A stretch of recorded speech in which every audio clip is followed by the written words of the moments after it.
मस्त मस्त कहानियाँ यूट्यूब पर चैनल पर आपका स्वागत है। Please like comment share subscribe.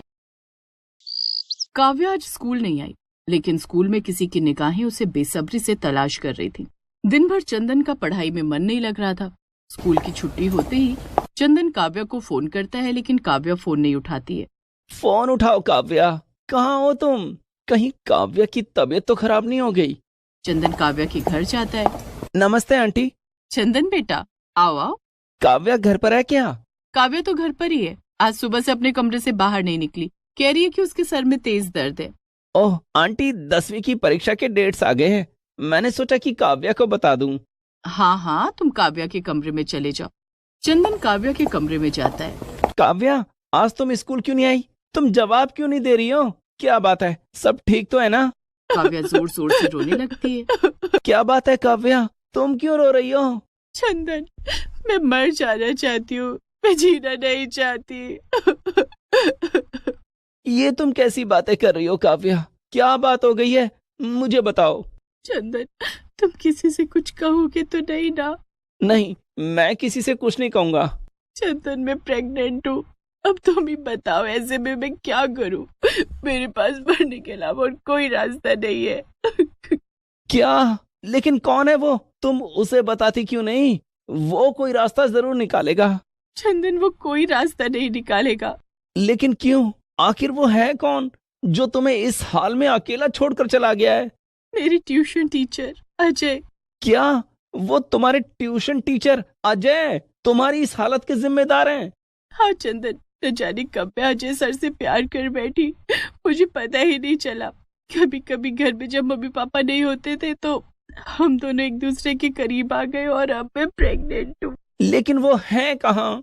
पता नहीं, जब से मैंने उन्हें बताया है उनका फोन स्विच ऑफ आ रहा है। ओ गॉड काव्या, मैं तो तुम्हें ये बताने आया था कि हमारी 10वीं की बोर्ड की परीक्षा के डेट्स आ गए हैं और कल से 1 महीने के लिए हमारी रिवीजन क्लासेस होंगी, जिसमें हर स्टूडेंट का आना जरूरी होगा। लेकिन चंदन, मैं ऐसी हालत में स्कूल कैसे जाऊंगी? हिम्मत से काम लो काव्या, तुम्हें स्कूल तो आना ही चाहिए। हम कोई ना कोई रास्ता जरूर निकाल लेंगे, लेकिन तुम कल से स्कूल जरूर आना। मैं तुम्हारा इंतजार करूंगा। ठीक है।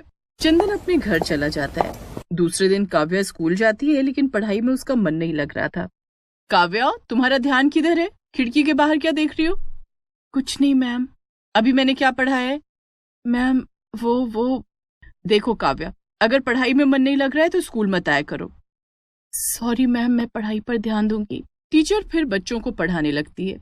काव्या पढ़ाई में मन लगाने की कोशिश करती है, लेकिन धीरे धीरे काव्या का शरीर पीला पड़ने लगा था और वो कमजोर हो गई थी। एक दिन क्लासरूम के अंदर काव्या की तबीयत अचानक बिगड़ जाती है और वो उल्टियां करने लगती है। छी, काव्या तो उल्टी कर रही है।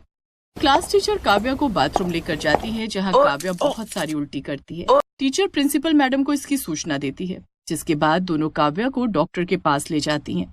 इस बच्चे के माता पिता कहाँ हैं?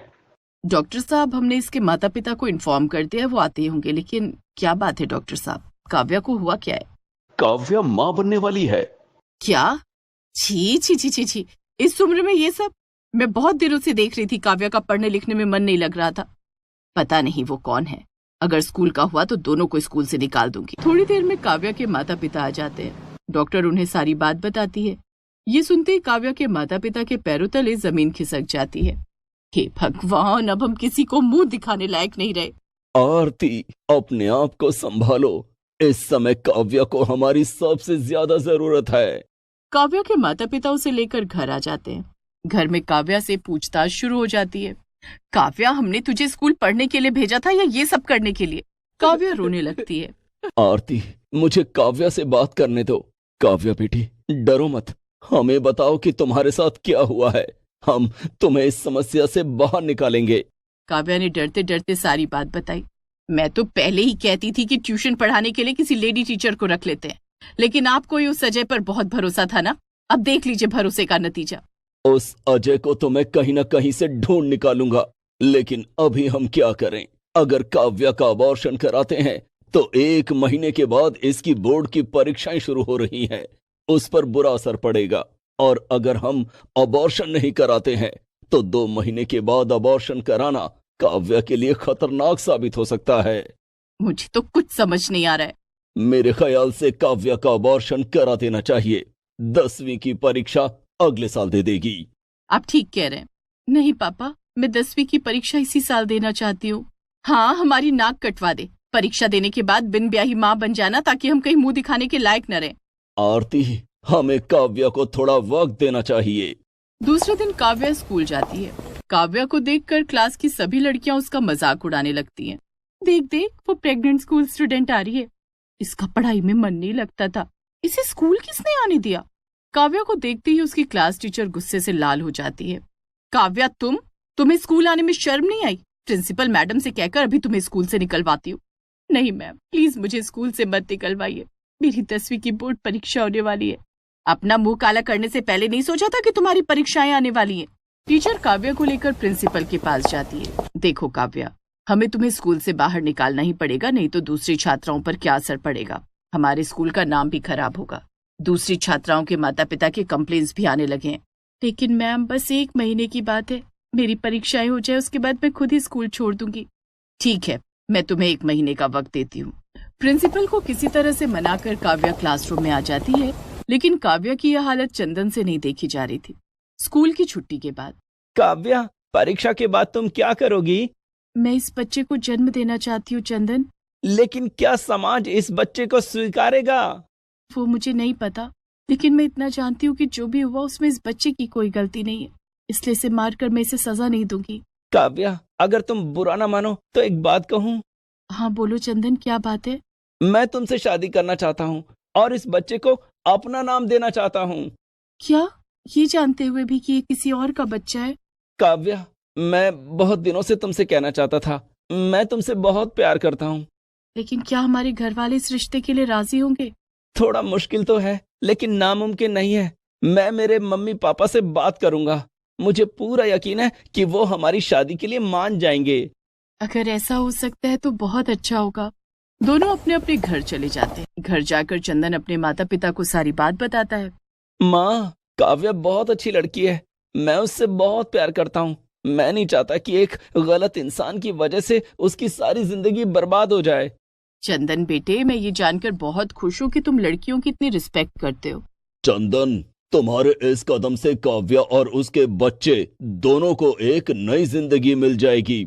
इससे अच्छी बात और क्या हो सकती है? हमें ये रिश्ता मंजूर है।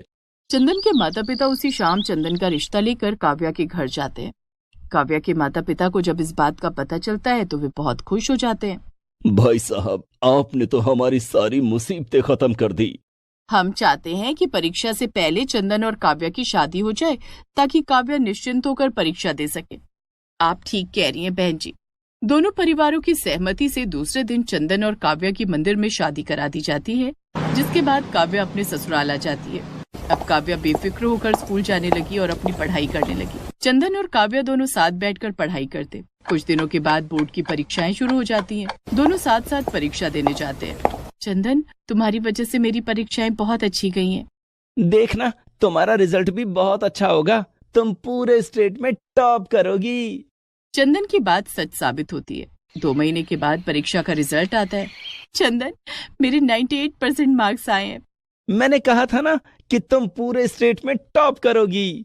पूरे स्कूल में काव्या की जीत का जश्न मनाया जाता है। काव्या को गोल्ड मेडल दिया जाता है। काव्या के माता पिता को स्कूल बुलाकर उनका सम्मान किया जाता है। अभय जी, काव्या ने न सिर्फ हमारे स्कूल का बल्कि पूरे राज्य का नाम रोशन किया है।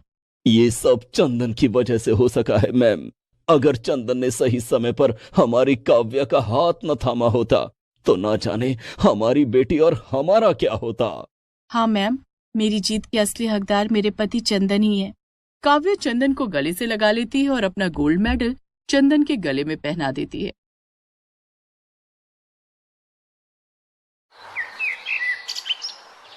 अब शिवानी की छोटी ननद प्रियंका के हाव भाव कुछ बदले बदले से थे। प्रियंका को अपने ही